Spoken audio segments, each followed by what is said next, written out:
warahmatullahi wabarakatuh. Halo anak-anakku yang solih dan solihah, bagaimana kabarnya? Sehat semua ya? Alhamdulillah. Bertemu lagi dengan Pak Riki, pembelajaran tematik. Kali ini kita akan review tematik 3H. Bagi anak-anak yang belum menyiapkan, silahkan disiapkan dulu ya. Sudah? Bagus.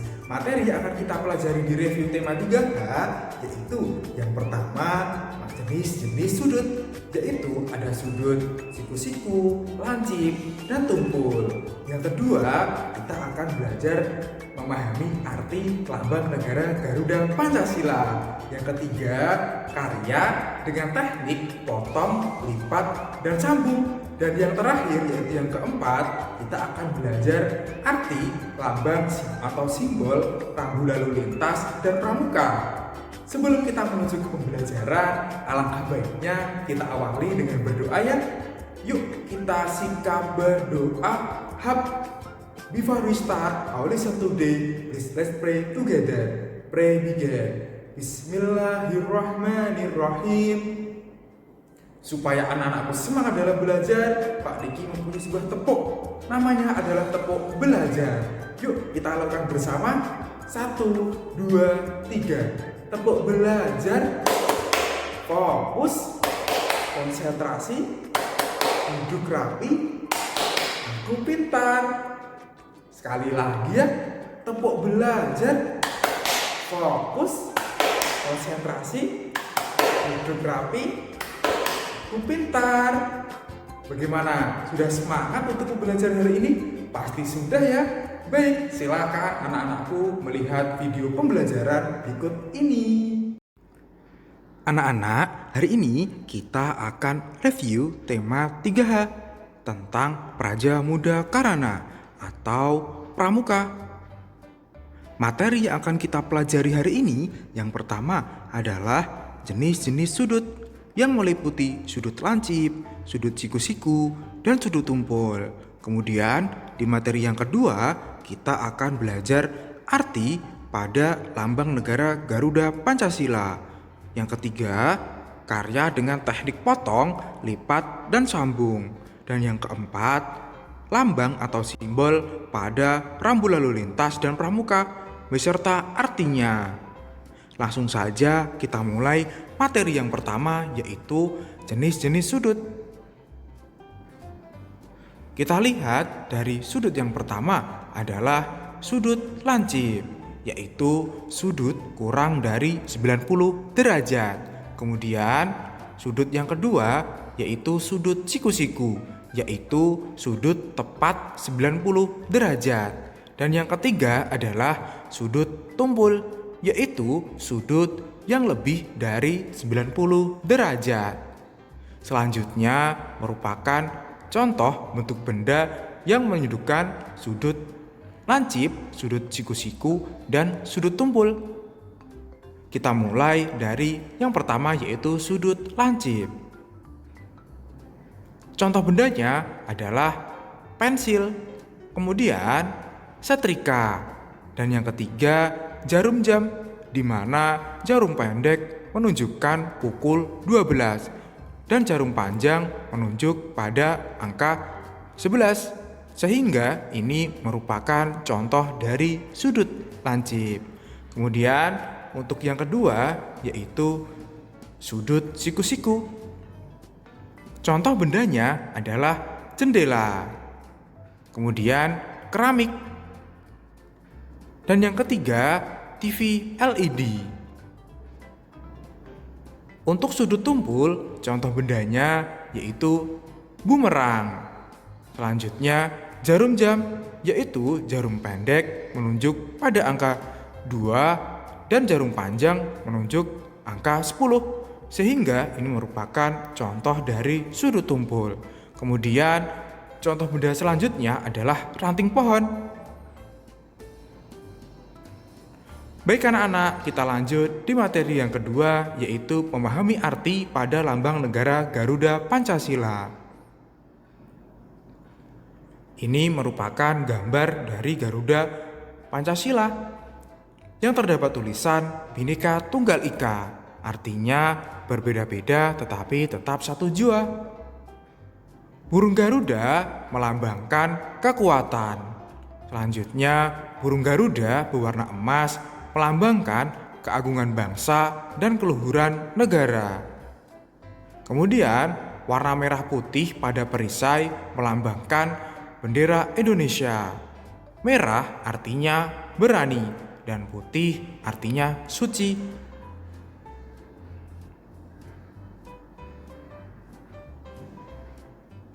Perisai berisi lambang sila-sila Pancasila itu melambangkan perjuangan dan perlindungan diri untuk mencapai tujuan.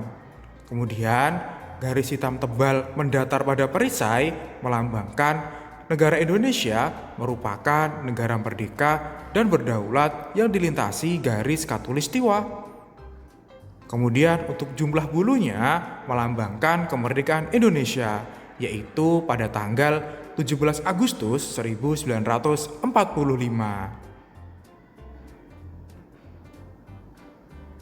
Selanjutnya kita akan belajar arti bagian-bagian pada tubuh burung Garuda Pancasila. Yang pertama adalah 17 helai bulu sayap, kemudian 45 helai bulu leher. Selanjutnya 19 helai bulu pangkal ekor dan 8 helai bulu ekor. Jika digabungkan, ini merupakan tanggal hari kemerdekaan Indonesia, yaitu 17 Agustus 1945.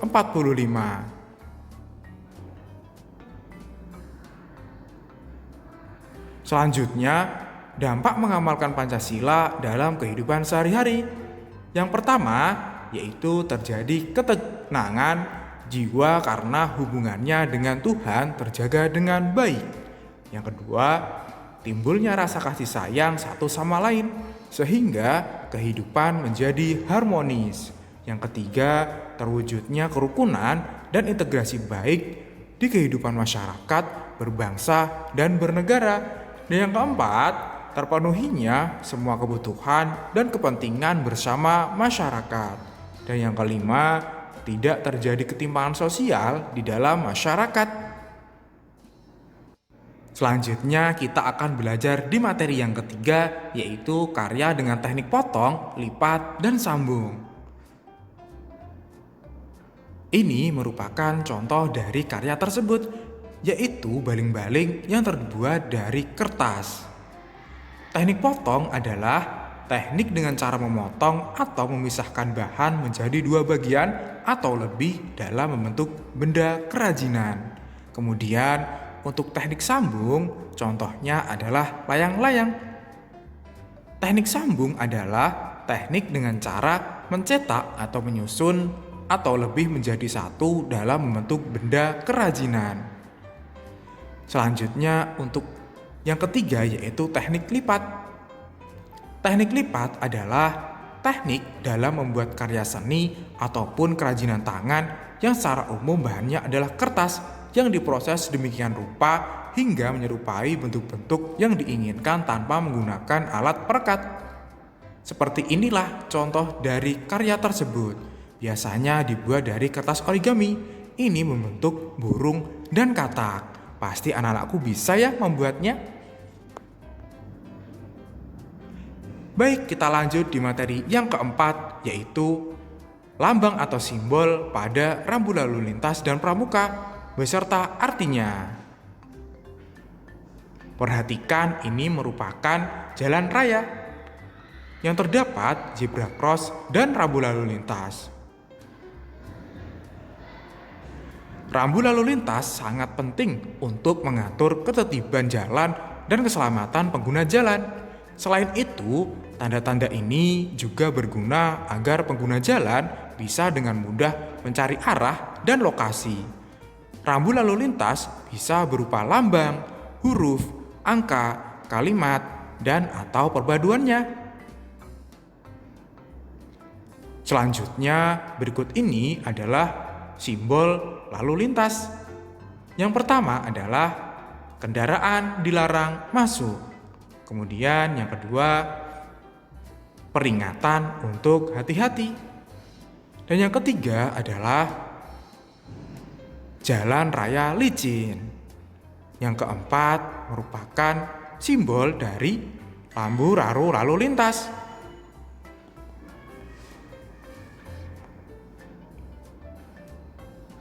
Selanjutnya yang kelima adalah rambu lalu lintas yang mewajibkan para pemakai yang akan memasuki persimpangan untuk berhenti. Yang keenam, artinya larangan parkir untuk kendaraan sampai jarak 15 meter dari tempat pemasangan. Kemudian yang ketujuh, larangan belok ke kiri dan sebaliknya adalah larangan untuk belok ke kanan.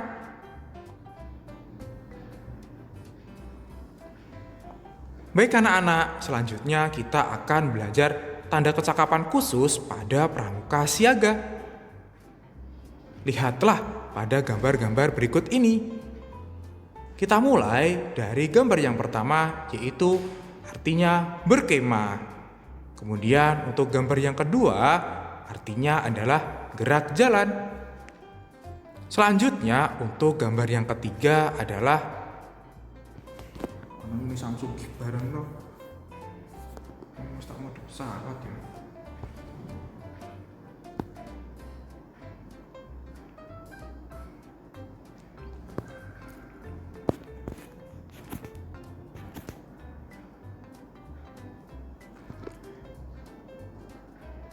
Selanjutnya kita akan belajar tanda kecakapan khusus pada pramuka siaga.